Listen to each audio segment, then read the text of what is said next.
welcome back to the channel. And if you're new here, my name's Martin. This channel, I hope, gives some impression of the adventures I get up to now that I've retired. Now, through the first, 6 months of 2025, I did a lot of the remodelling of the galley and the saloon. As with a lot of the upgrades, I wasn't able to video all of it, but hopefully it'll give you an impression of some of the work that was involved.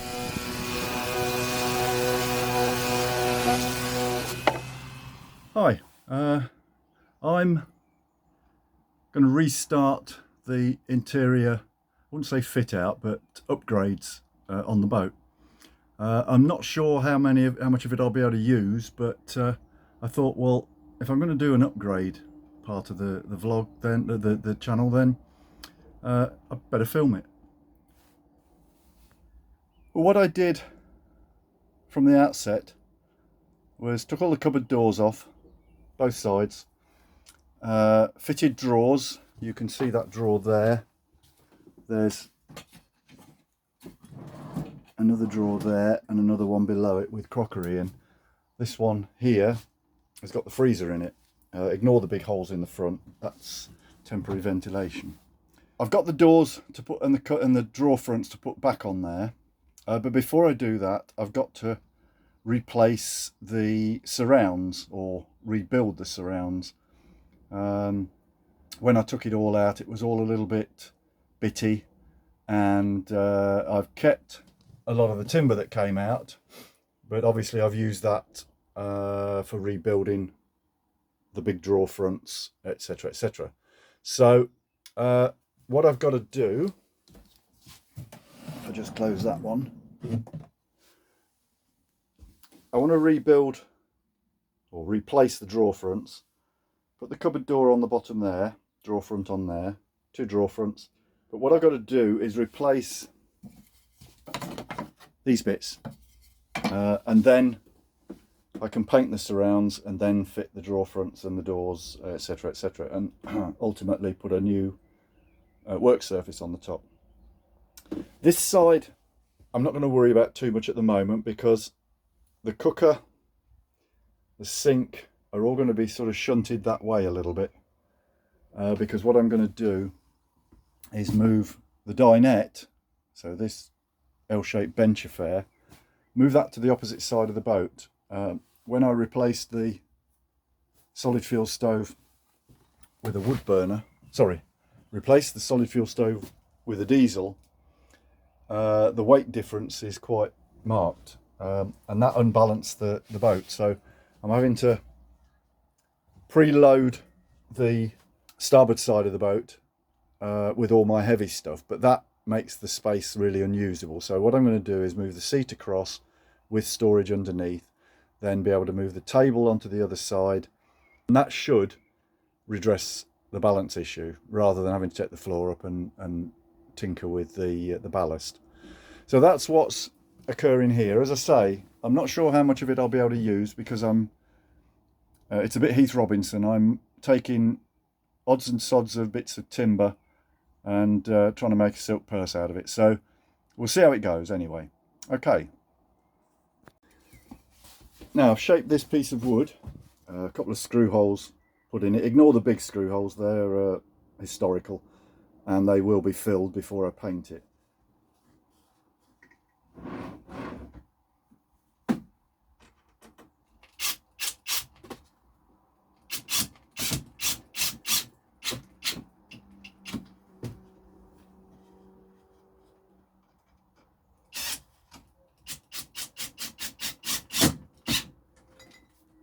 As expected, I've got to do some trimming off the tops of the supports of the drawers, and that's easily enough done with the multi-tool. So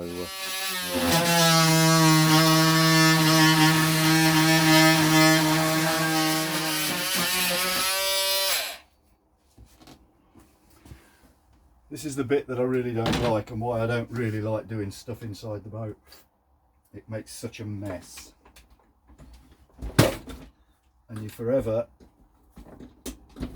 cleaning up after yourself.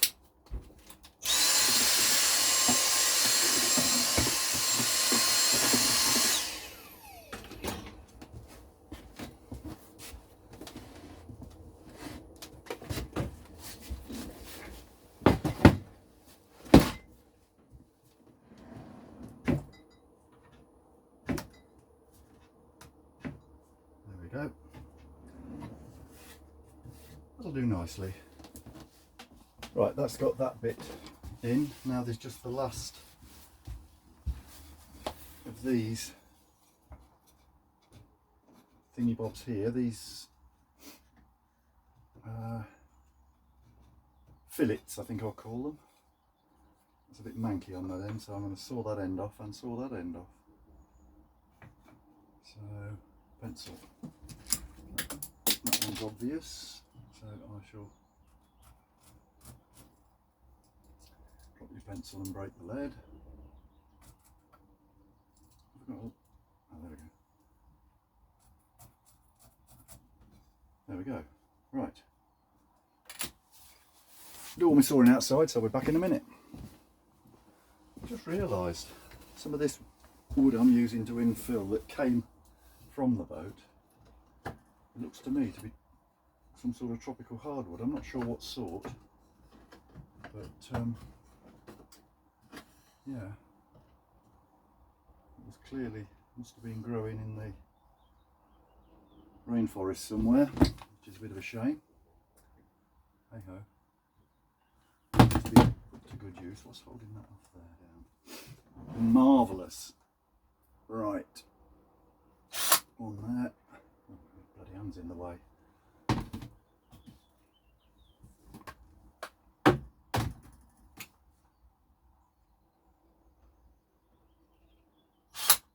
And on that. Incidentally, once I've got all this fitted and making sure that I'm, which is that wonky, there we go, making sure that I'm comfortable with it, what I will do, I shall take it all to pieces and glue it all together so that there's a nice strong fit.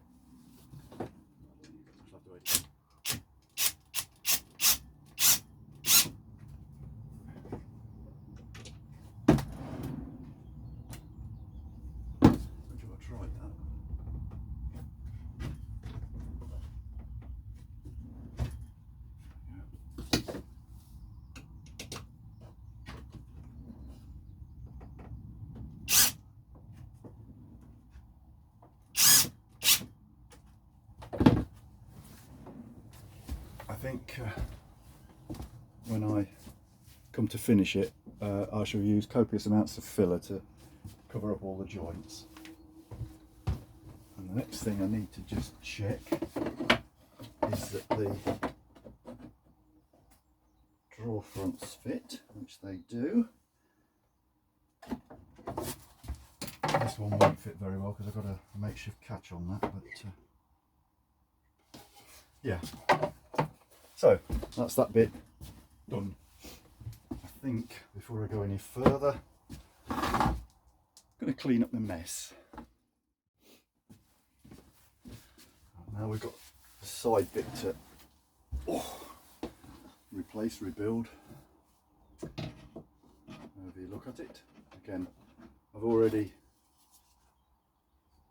taken that little notch out so that it clears the drawer. And not to say, this is all a bit Heath Robinson. Making the best use of what I've got in terms of material, and which means costs are okay. Need some different size screws. Need some 30mm screws. So it keeps the costs down, which is important. And I quite like reusing stuff and making use of something that, I think the phrase they use nowadays is repurposing. I'm not sure about the phrase, but it'll do. I don't think I need two in that, do I? Put that behind there, that'll hold those two pieces together and support it if it gets banged.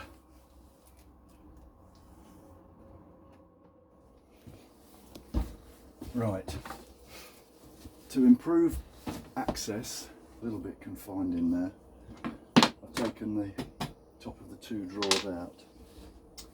So see how it goes. And I'm going to fasten these in first and then fix the trim to it. So let's see how it goes. That's not in the right hole, Martin. There we go.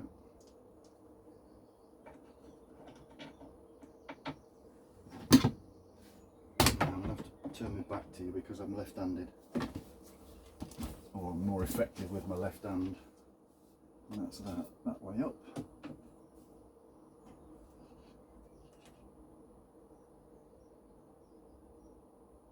Right, what I need to do now is put the drawer back in, make sure this clears it.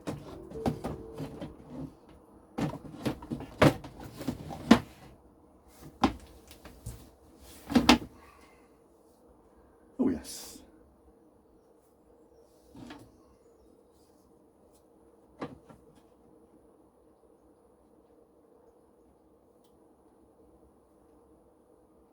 Well, there's one mark there already, so here we go. The normal state of affairs. Martin's lost his pencil. With a pencil or tape measure, you can guarantee one of them will go walkies. Right, that's just above that mark.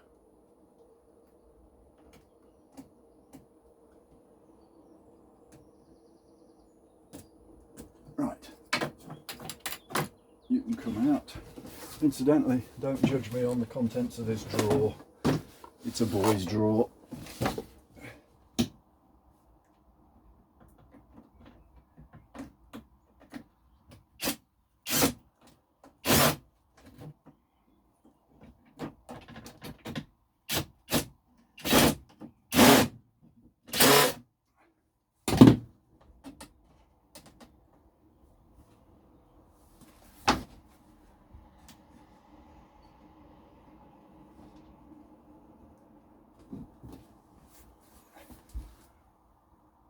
Perfect.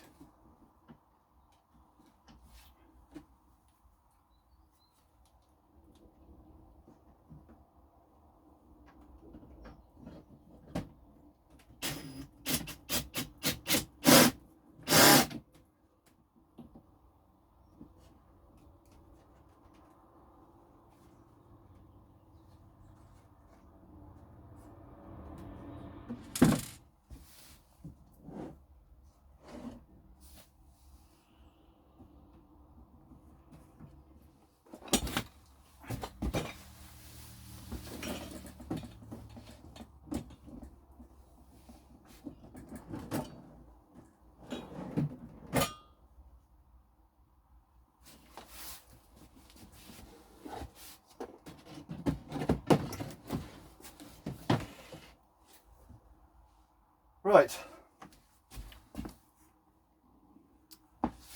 Okay, that's now all ready for filling. And then painting. So if I get these. Well, the filler I use is Isopon P38. Back in the day, I think it was my dad first put me onto this. We used to call it David's Isopon. I don't know why the name changed, but anyway, P38 sounds a little bit more effective. I used this, I got the tip from Mel. I can't think of his YouTube channel now, but he's a van converter, and he recommended it for vans because vans vibrate a lot, and when you put filler in, this stuff is an automotive filler, so it flexes as the repair flexes. And I thought, well, it's the same on a boat. It vibrates like mad when the engine's going, so I'll use the same. So that's what I'm using. Isopon P38. Now with this, you have to mix it with a hardener, and you know the story. Golf ball P. So I won't bore you with that, but get it nicely mixed up. But then you have to work pretty quick, because particularly as it's quite warm in here today for once. No, it's always warm in here, it's warm outside is what I meant. It'll go off, So small amounts, and then get cracking with it, and use it. Don't use it sparingly. Basically, you can always get some more, and if, like me, you hate sanding stuff down, you know, it's not the end of the world. So don't use it sparingly.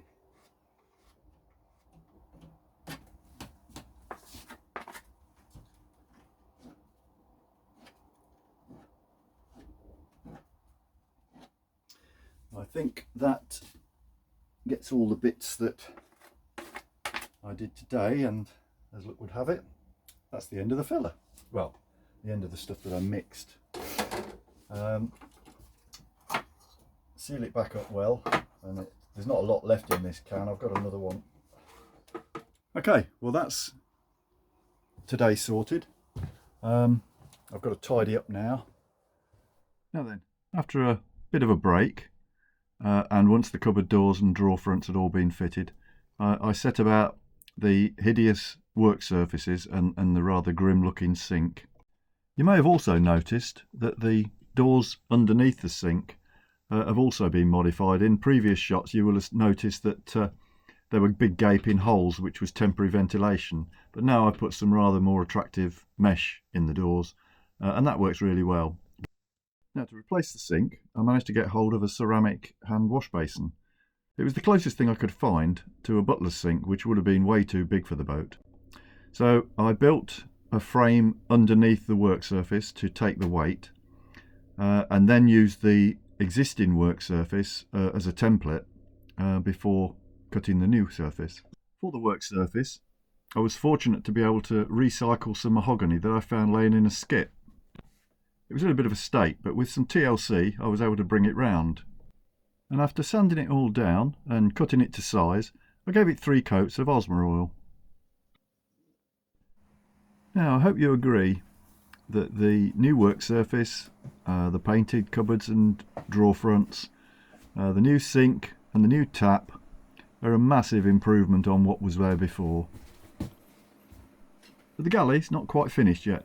I've got to tile the surrounds on both sides, the port and starboard side, and I want to build an eye level cabinet above the work surface on the starboard side. You'll notice where there were once 3 cupboards, there are now 4, and 4 drawers as well. When I moved the saloon around, it gave me the opportunity to put in another cupboard. And in here, instead of drawers as I had in the previous cupboards, I've just put in containers, plastic containers, which makes it much easier to get, or to see what you've got in the cupboard, and also to get stuff out. To complete the calorifier story, this is the cupboard with the tank in the bottom,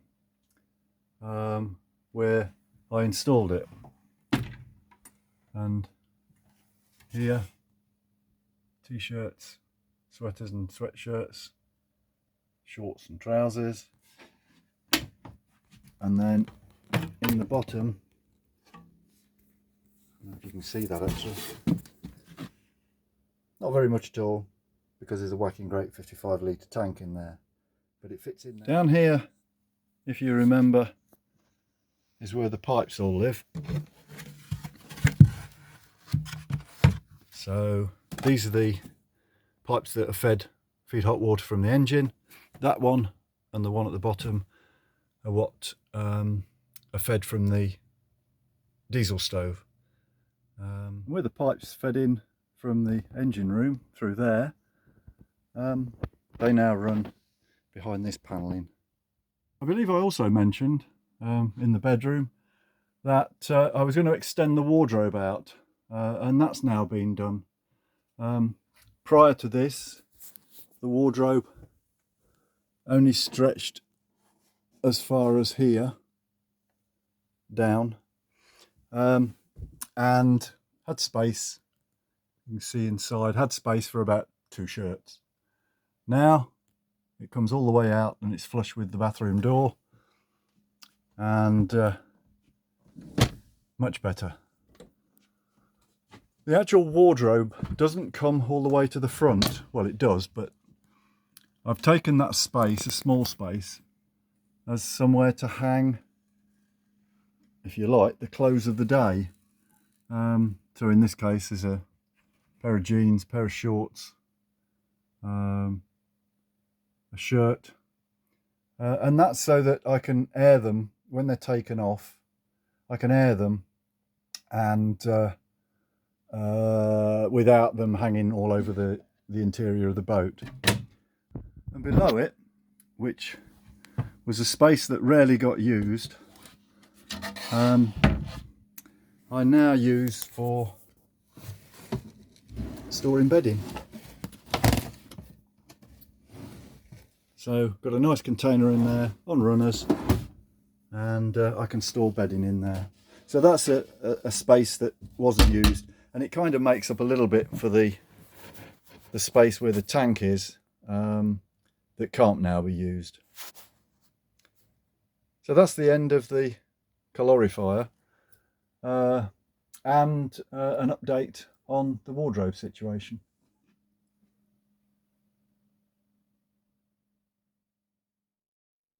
One of the things I mentioned earlier in the video was that I was going to switch around the saloon. If you remember, the bench used to be on this side down here, the table used to be over here, and that didn't exist. Now, you'll have seen the fourth cupboard that I mentioned just now, but as you can see, I've also switched around the saloon. Now, this isn't the finished article. I think I'm actually going to get rid of this bench affair. It's not comfortable. I don't like it. It's not very handy as a bed, and to be frank, I don't really need another bed. So I think I'm going to get rid of it and replace it with a couple of, I'd really like a couple of wingback chairs. More flexible, move them around, can double them up, switch them around with the table. One thing I have been able to do was create a little cupboard here, and in here, if I can get it out one-handed, out, got my finger trapped. There we are. I keep my EcoFlows and the backup battery, or the extension battery. And this is what provides me at the moment anyway with all my 240 volt or 230 volt. So that's really handy. But yeah, this isn't complete.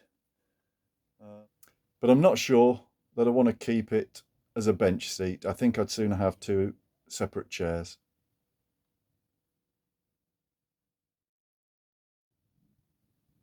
So that's about it for now. It's certainly not the end of the upgrades. There'll be a lot more. But for this video, I think that'll do. If you've found it marginally interesting, then please subscribe. If you want to know what the next lot is, then ring the notification bell.